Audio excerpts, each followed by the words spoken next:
All right, let's get into it. Today, we're going to talk about something called the prevent strategy.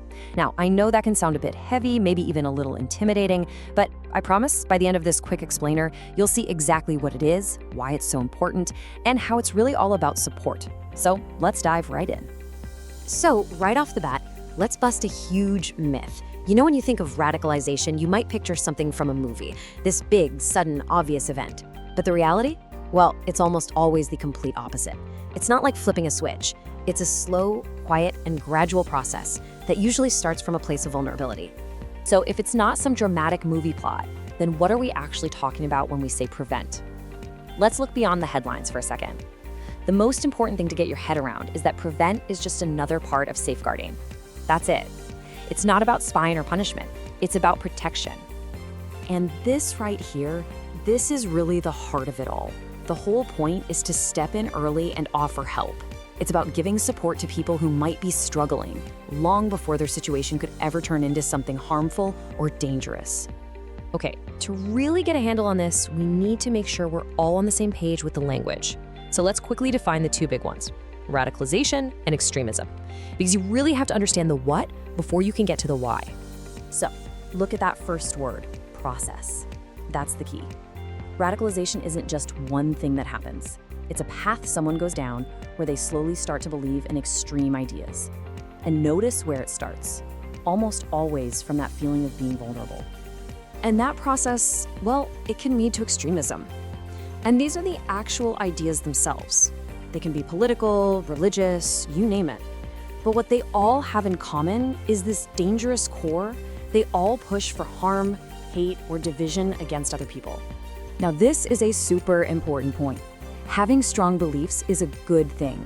Being passionate about a cause, campaigning for change, even disagreeing with the government, that's all totally normal and healthy. Extremism is something different. You only cross that line when your beliefs start being about promoting actual harm or hatred. All right, so we've talked about the what. Let's move on to the why.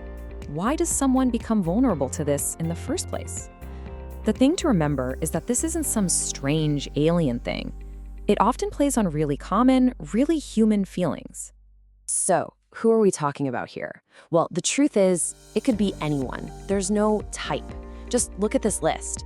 Feeling lonely, being angry or confused, looking for a sense of purpose. These are things that can affect any of us at some point in our lives. So that begs the question, right? If someone is feeling that way, how does an extremist manage to get a foothold? How do they build that trust and influence? Well, the way they do it is often incredibly manipulative. You can think of it as a kind of grooming process. They don't just jump in with the extreme ideas. Of course not. They start by offering exactly what that vulnerable person is missing. Maybe it's kindness or friendship, or just a feeling that they finally belong somewhere. They build that trust first. Then and only then do they start to slowly, gradually introduce their toxic ideas. Okay, so since this whole process can be so subtle, what are the things you might actually notice? Let's talk about some warning signs. And let's be crystal clear about this. Seeing these signs does not mean someone is guilty of anything. They are just signs that a person might be struggling and could really use some support. So in terms of behavior, you might see someone start to pull away from their friends and family. Maybe they get really secretive, especially about what they're doing online. Or maybe they're suddenly spending all their time with a new group of friends and get super defensive if you ask them about it. And what about what you might hear? Well, you might notice a real shift in their language. A sudden anger towards a whole group of people, for example. Lots of us versus them talk. Or even trying to justify things like violence or discrimination. The key is noticing a clear change in how they talk and what they talk about. Okay, so let's say you've seen a few things and you've got that nagging feeling that something's not quite right. This is the important part. This is where we go from just understanding the problem to actually being part of the solution. Let's talk about what you can do. This is the big question, isn't it? You're worried about a friend, a colleague, a peer. What do you actually do? Well, the good news is your part in this is really, really simple. And the process is so straightforward. You just take that gut feeling, that sense that something is off, and you pass it on. You tell your manager or your safeguarding lead. That's it.